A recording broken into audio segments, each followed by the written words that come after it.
I should have looked away when Jack Carrington caught me watching him from the bleachers. Instead, I froze. He stood in the middle of the lacrosse field with his helmet tucked beneath one arm, looking exactly like the kind of boy this school was built to worship. The coach spoke to him as if his opinion mattered more than anyone else's. His teammates waited for him to move before they moved. Then his eyes lifted and found mine. A slow, knowing smile spread across his face. He knew I had been staring. Before I could turn away, Jordana Hastings stepped in front of me and blocked my view of the field. "Well, look what crawled out of the trash," she said. Molly leaned back against the bleacher and smiled sweetly. You shouldn't talk about yourself like that, Jordana. Jordana's expression hardened. "At least I have more going for me than a bad attitude and cheap lipstick." And at least everything on my body is real, Molly replied. Jordana's hands curled into fists. For a moment, I thought she might actually hit her. Then she noticed Jack walking toward us. Her entire body changed. The anger disappeared from her face, her shoulders relaxed. Her voice softened. "Jack." He tried to pass, but she stepped directly into his path. "I've been calling you." I know. "Then why haven't you answered?" Jack rested one hand on his lacrosse stick and glanced around as if he were already bored. Because there's nothing to say. Jordana's cheeks flushed. Jordana's cheeks flushed. "I forgave you." Jack gave a quiet laugh. For what? She lowered her voice, but everyone close enough could still hear her. "For sleeping with my best friend." Jack did not look ashamed. He did not apologize. He only raised an eyebrow. That again? "It happened in my bedroom," Jordana whispered. "At my birthday party." Jack shrugged. You're acting like she was worth remembering. The words hit harder than a slap. Jordana's mouth fell open. The students nearby went silent, waiting for her to break. Jack simply walked away. I hated Jordana, but even I felt something twist inside me as I watched her stand there, humiliated in front of everyone. Jack Carrington had not raised his voice. He had not needed to.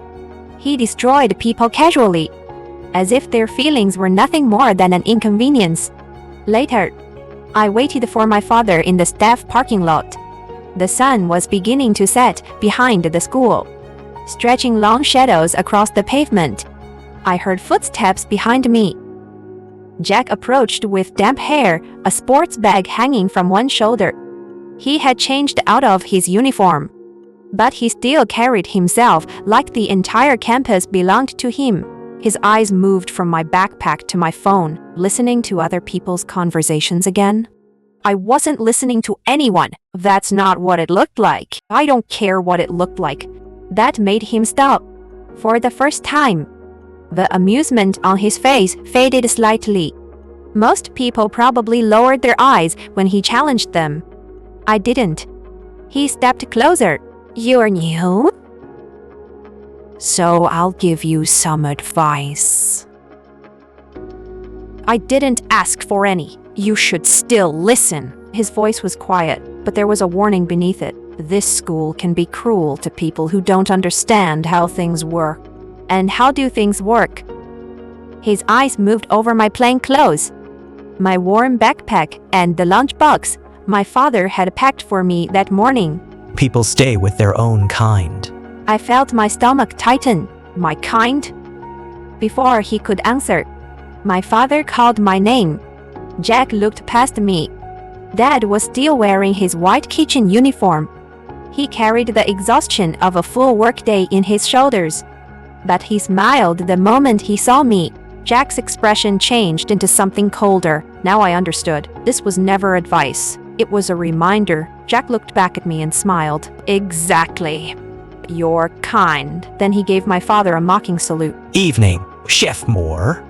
He walked away before I could respond. Dad asked me who he was. I said, no one, but the anger burning inside me said otherwise. By Saturday, I had nearly convinced myself that Jack Carrington was not worth thinking about.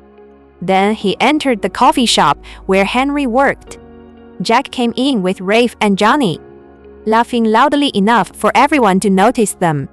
They chose a table in the center of the room as if they were taking a throne. I tried to focus on my college essay. Then Jack took out a cigarette. He lit it beneath the no smoking sign. Henry approached their table.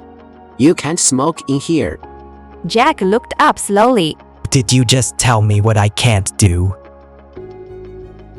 It's store policy. Take it outside. Rafe laughed. Johnny looked down at the table. Jack leaned back in his chair and took another slow breath from the cigarette. I'm comfortable here. Jack, I'm serious. I could lose my job. That sounds like your problem. Henry's jaw tightened. I'm asking you to put it out. And I'm telling you no. The entire cafe had gone quiet. Jack stood and moved close enough that Henry had to tilt his head back to maintain eye contact. You really want to challenge me over a minimum wage job? I'm doing what I'm paid to do. No. Jack smiled. You're pretending this uniform makes you important. Henry's hands clenched at his sides. Jack took one final drag and deliberately blew the smoke into his face. Rafe laughed again. Henry did not move. He could not. Jack knew Henry needed the job. That was why he enjoyed pushing him. Remember where you stand, Jack said. One phone call from me. And you won't be working anywhere in this town. Something inside me snapped. I closed my laptop and stood. Does threatening people make you feel powerful? Every head in the cafe turned toward me. Jack slowly faced me. For the first time since I had met him, he looked genuinely surprised. Then he smiled. The chef's daughter. My name is Anastasia. I know your name. Then use it. Rafe stopped laughing. Henry shook his head subtly, warning me not to continue. But it was too late. Jack walked toward me until the table was the only thing separating us. You haven't been here long enough to understand what you're doing. I understand perfectly. You embarrass people because no one has ever stopped you. His smile disappeared. You think you're going to be the one who stops me? No, I think one day you're going to destroy the wrong person and finally learn that your family's money can't protect you from everything. The air between us felt electric. Then he leaned across the table, close enough that only I could hear his next words. You should have taken my warning in the parking lot. I refused to move back. Was that a warning? It was your only chance. He straightened, put out the cigarette on the edge of my unfinished college essay, and turned toward the door. Rafe and Johnny followed him outside. Just before Jack left, he looked back at me. Welcome to Sinclair Prep. His expression promised that this was not over.